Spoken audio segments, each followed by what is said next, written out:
पुराने वक्तों की बात है कि किसी गांव में एक लकड़हारा रहा करता था। लकड़हारे के 3 बेटे थे। सबसे बड़ा बेटा दिलावर, मंझला बेटा पप्पू और सबसे छोटा बेटा गुड्डू था।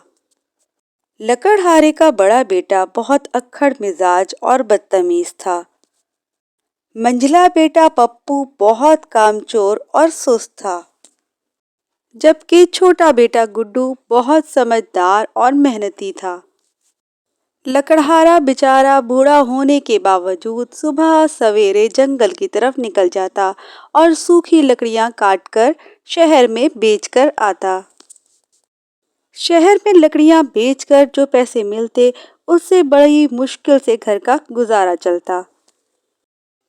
एक दिन लकड़हारा लकड़ियां काटकर सीधा घर आ गया।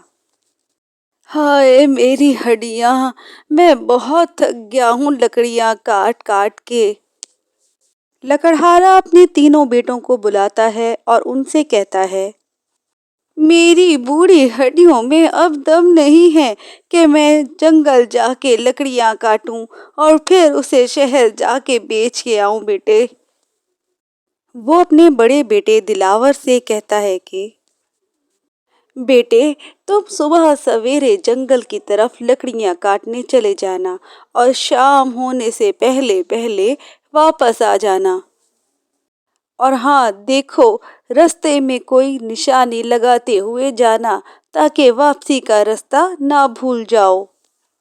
दिलावर कहता है, चला जाऊंगा अब्बा, बस हर वक्त मुझे ही काम का बोलते रहना आप। दिलावर जंगल से वापस आने के लिए निशानी के तौर पर छोटे छोटे पत्थर सारे रास्ते गिराता हुआ जाता है। जंगल पहुंच के दिलावर सूखी लकड़ियां काटना शुरू करता है। दिलावर को वक्त का एहसास नहीं होता और लकड़ियां काटते काटते शाम हो जाती है। दिलावर सब कटी हुई लकड़ियों को इकट्ठा करके रस्सी से बांधता है।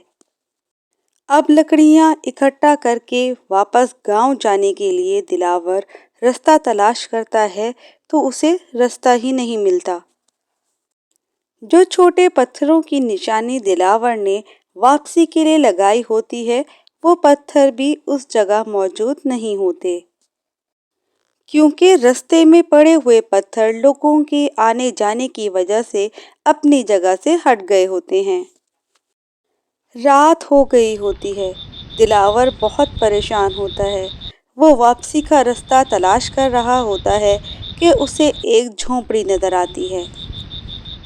दिलावर झोपड़ी के पास पहुंचता है और जोर जोर से दरवाजा खटकाने लगता है। कोई है? दरवाजा खोलो, मैं मुसाफिर हूँ, जंगल में रास्ता भटक गया हूँ। दरवाजा खोलो, कोई है? मुझे अंदर आने दो, एक रात गुजारनी है मुझे, सुबह चला जाऊंगा। दरवाजा तो खोलो। झोंपड़ी से एक बूढ़े बाबा बाहर आते हैं। बूढ़े बाबा दिलावर का सारा माजरा सुनते हैं और फिर उसे अपनी झोपड़ी में ले आते हैं। बूढ़े बाबा दिलावर को बताते हैं कि वो काफी अरसे से इस जंगल में अपनी बेटी के साथ रह रहे हैं। बहुत से मुसाफिर तुम्हारी तरह जंगल में रास्ता भटक जाते हैं और फिर यहाँ रात गुजार के सुबह होते ही चले जाते हैं। इसके बाद बूढ़े बाबा अपनी बेटी से कहते हैं कि मुसाफिर के लिए जल्दी से खाना लगाओ। दिलावर सारा दिन का भूखा होता है। वो जल्दी जल्दी से खाना खाने लगता है। खूब पेट भर के खाना खाने के बाद दिलावर बाबा से कहता है, अब मुझे नींद आ रही है, कहाँ सोना है? बूढ़े बाबा दिलावर को दूसरे कमरे में ले आते हैं, जहाँ पर एक बेड रखा होता है। बूढ़े बाबा दिलावर से कहते हैं, बेटा तुम यहाँ पे आराम से सो जाओ और किसी भी चीज की जरूरत हो तो मुझे बता देना। ये कह के बूढ़े बाबा उस कमरे से चले जाते हैं। दिलावर सुबह का उठा होता है और बहुत थक भी गया होता है। वो बिस्तर पे लेटते ही गहरी नींद सो जाता है। और फिर जैसे ही घड़ी में रात के 12 बजते हैं, बेड दरमियान में से दो टुकड़े हो जाता है और दिलावर बेड के नीचे बने हुए तहखाने में गिर जाता है। वहां दिलावर का बाप सुबह सवेरे अपने बेटे का इंतजार कर रहा होता है, जो अभी तक जंगल से वापस नहीं लौटा होता। अब बूढ़ा बाप मंझले बेटे पप्पू से कहता है, पप्पू बेटे, मैं बहुत परेशान हूँ।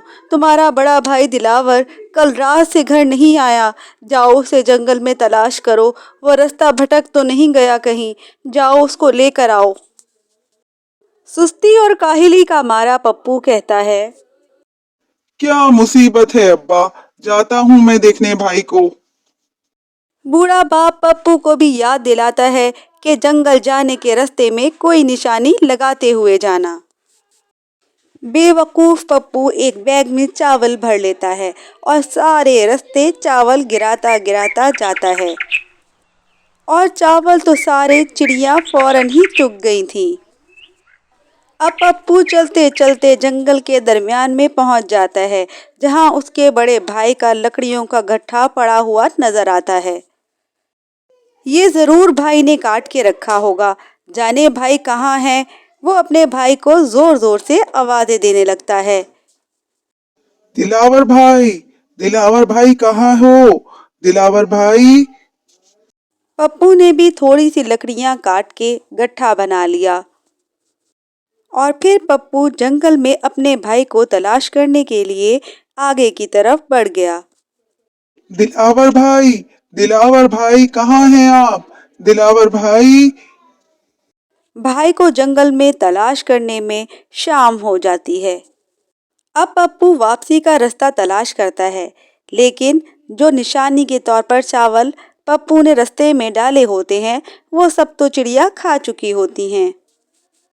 अब पप्पू भी रास्ते में इधर उधर भटकते हुए उसी झोपड़ी के पास पहुंच जाता है जहां दिलावर आया था। पप्पू दरवाजा खटकाता है तो थोड़ी देर में वही बूढ़े बाबा बाहर निकल के आते हैं। पप्पू बूढ़े बाबा से कहता है, मैं जंगल में रास्ता भटक गया हूँ। मुझे एक रात के लिए अपने घर में रुकने की इजाजत दे दें। बूढ़े बाबा पप्पू को भी अपने घर के अंदर ले आते हैं। वो अपनी बेटी को कहते हैं कि मुसाफिर के लिए खाने का इंतजाम करो। बेटी के खाना लगाते ही पप्पू हबड़ तबड़ खाना खाने लगता है और खाना खाने के बाद वहीं पर सोने के लिए लेट जाता है। बूढ़े बाबा उसे सोने के लिए अलग कमरे में लेकर आते हैं। बूढ़े बाबा के जाते ही थका हारा पप्पू भी बेड पे लेटकर फौरन ही सो जाता है। पप्पू गहरी नींद सो चुका होता है और फिर जैसे ही रात के 12 बजते हैं, बेड दरमियान में से दो टुकड़े हो जाता है और पप्पू भी बेड के नीचे बने हुए तहखाने में गिर जाता है।